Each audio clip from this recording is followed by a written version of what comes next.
Life as pain. Assume life is pain, or full of it, at least. At least, that's how it seems, right? Everywhere you turn, there is pain. There is sickness, there is death, there is destruction. There is harm and manipulation and fear. Pain surrounds us and consumes us. Across the world, people are starving to death in the streets. They are dying from thirst, from poor health, from cancers and other sicknesses. Someone is getting fired, and someone else is getting raped. Someone else stubbed their toe while getting ready this morning and has been dealing with the residual pain since. Pain exists all around us. It is an inescapable fact of life. But what is pain? Pain is a signal in your nervous system that something may be wrong. It is an unpleasant feeling such as a prick, tingle, sting, burn, or ache. Pain may be sharp or dull. It may come and go, or it may be constant. Pain is a signal from a part of you. Something may be wrong or something may not be wrong. But regardless, you desire an investigation and to figure out what disturbed you. Something may be amiss, and it is vital for some reconnaissance to be done to ensure the safety of the body and the host. However, it is important to establish that pain is not a complete identity, rather, it is merely the signal and the disturbance. Disturbance. The interruption of a settled and peaceful condition. Disturbance. The interruption of a settled and peaceful condition, an interruption of peace. What causes a disturbance? Many things. Signals from one object to another or intra-object may cause disturbance. Signals create disturbance in the beings around them. A loud call of danger from a bird alerts the nearby birds of that danger, and thus a disturbance has been made. The signal? Saw danger, and any other descriptors.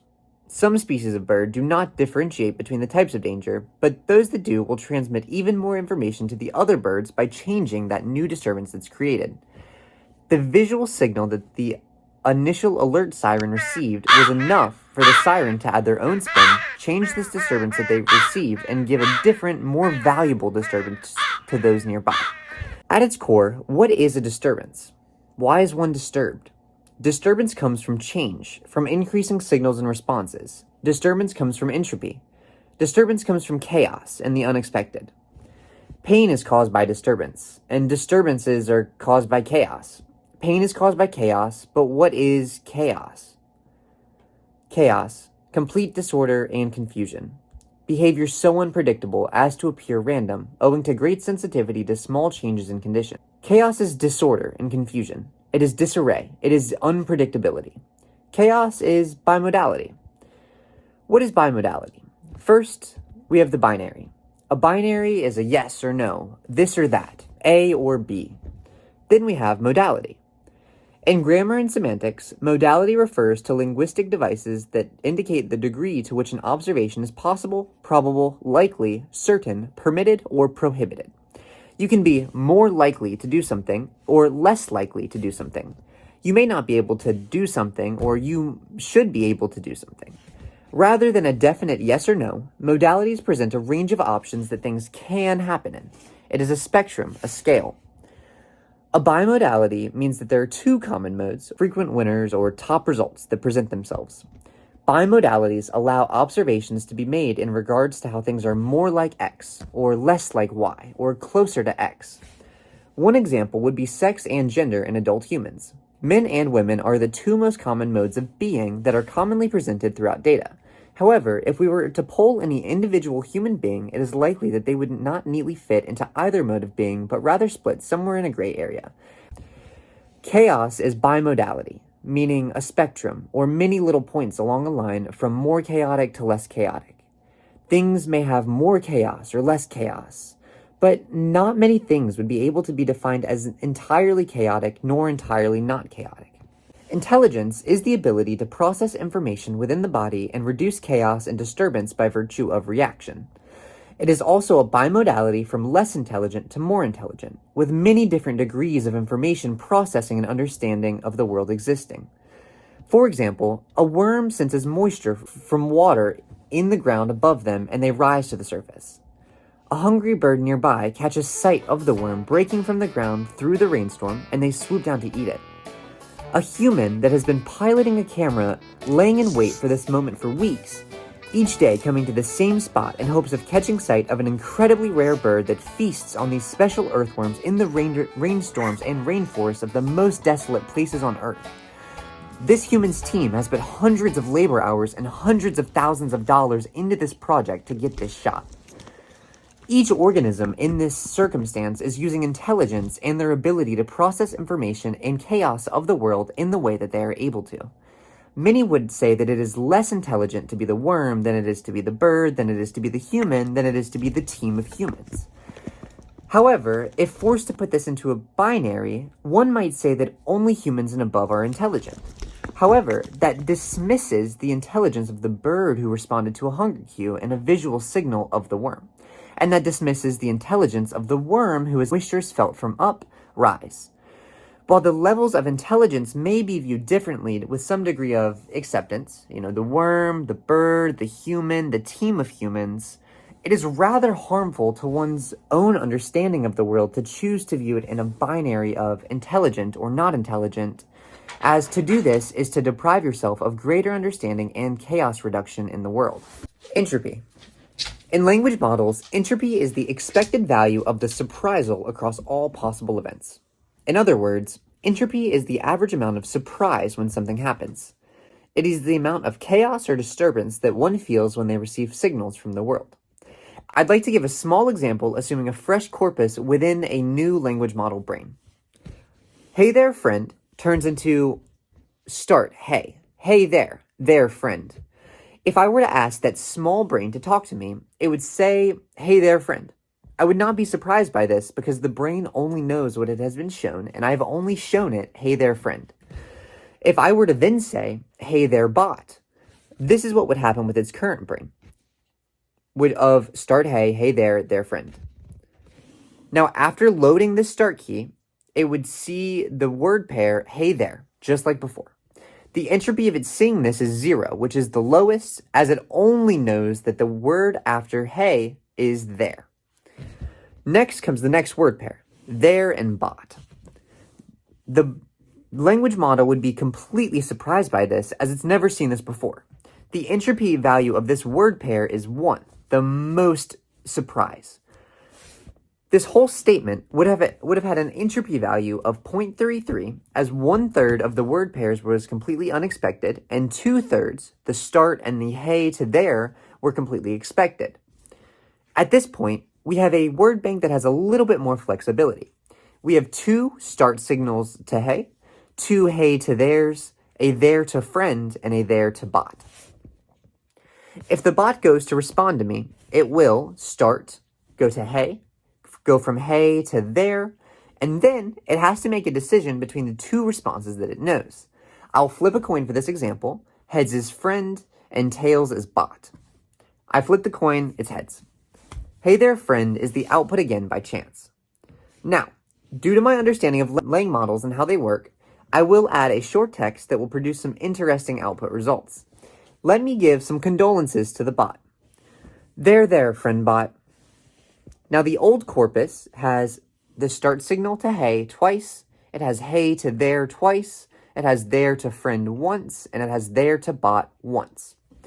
Now, the new word pairs we're adding are from start to there to there to friend, and friend to bot. Adding this to the corpus brings it to this. Now, I will generate a few responses manually. To start, we have our first chance flip. There are 3 options. There are 2 start to heys and 1 start to there. So I will grab a number from 1 to 100 and treat it as a percentage. 1 to 66 will produce a start to hey, and 67 to 100 will produce a start to there. We got a 31, so the first word pair is a start to hey. From hey, we have 2 options, both of which are hey to there. Our current word pairs and output are start to hey to there, so our output is hey there. From there, we have 4 options. We have there to friend twice, and there to bot. I will roll again from 1 to 100. We got a 77, so now our word pairs and output are start to hey to there to bot, and that means our whole message is hey there bot.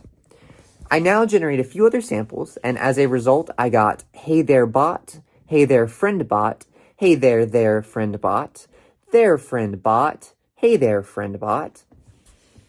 As you can see, Each time the word friend comes up, the word bot follows. This is because of my statement made to the bot, which introduced a route from friend to bot.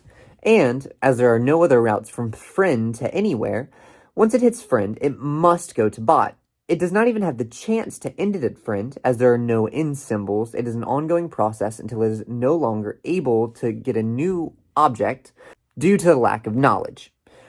And once we get to bot, there is no transition from bot to another word. So that's where it ends.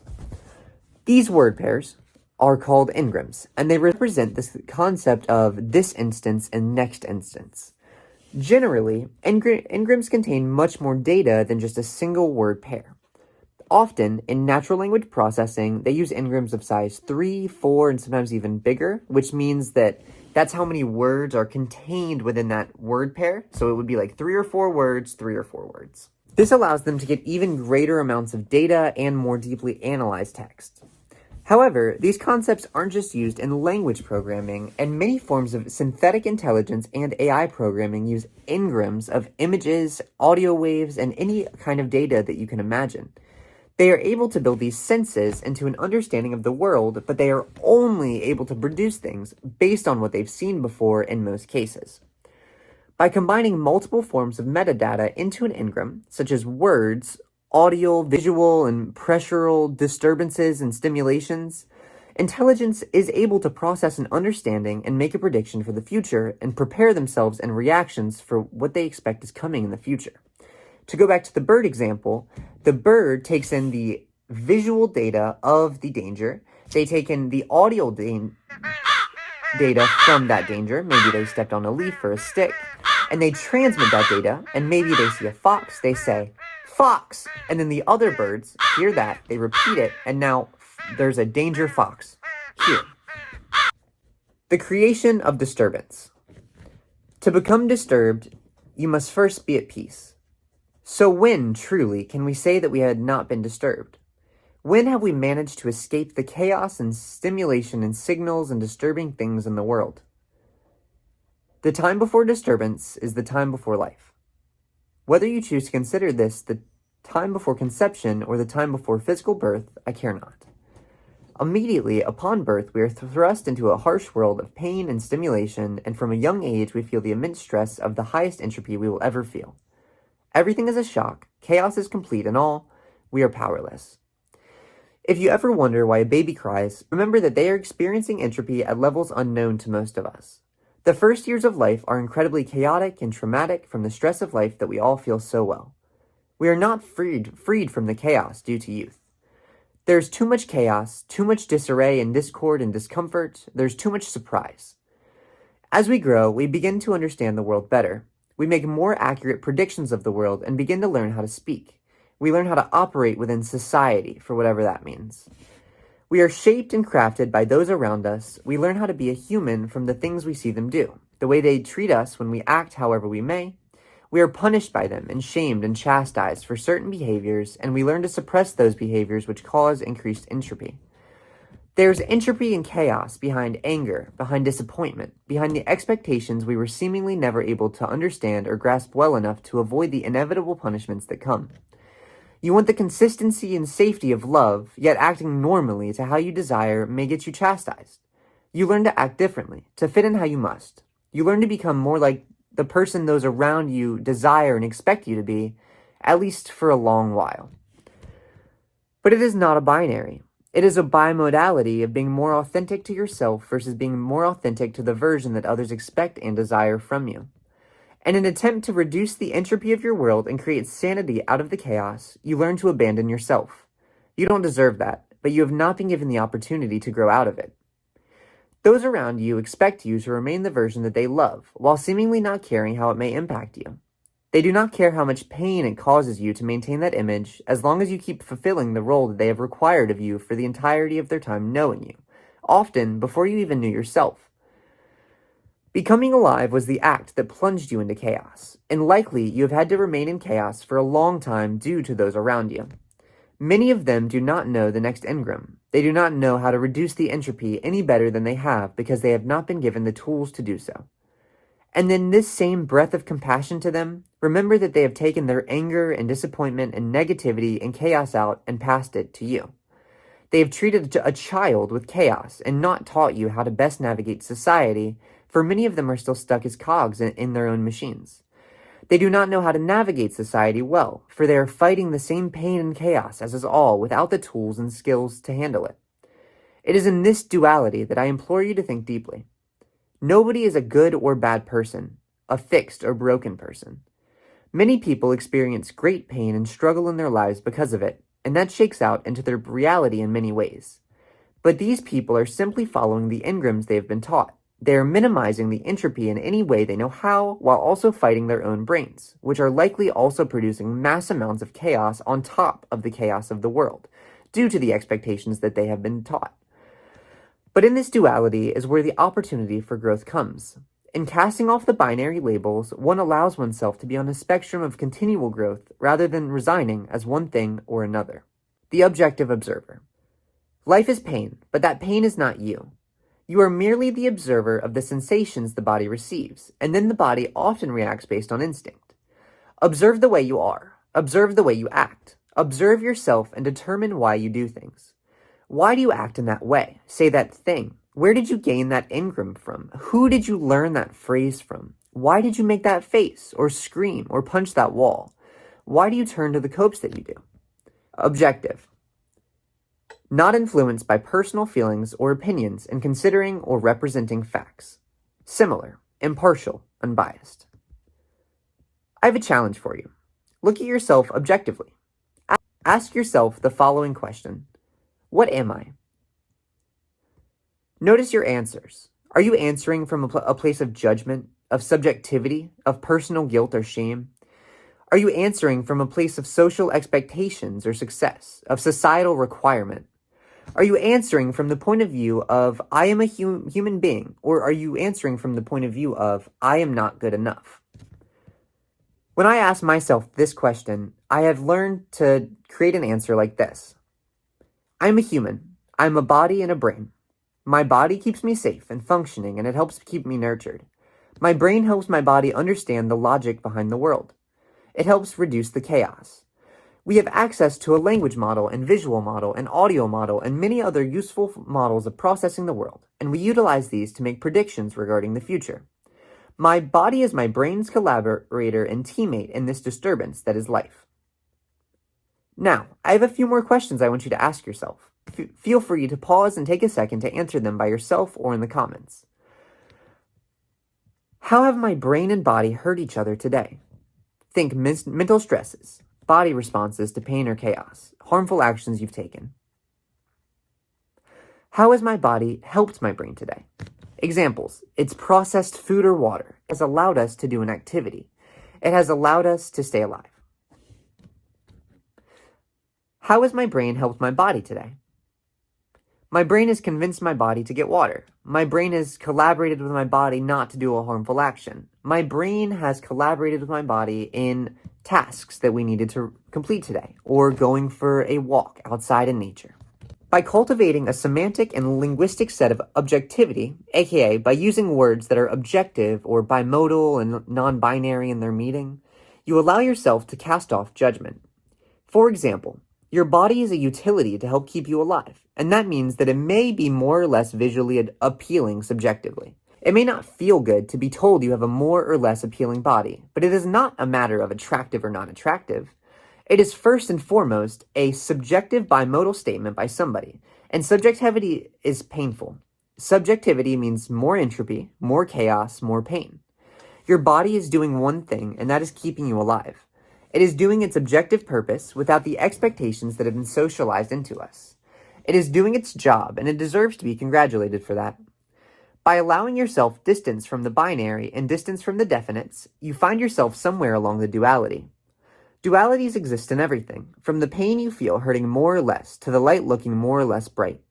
You allow yourself opportunities for growth, as now you are not striving for a different binary option, which is often out of reach.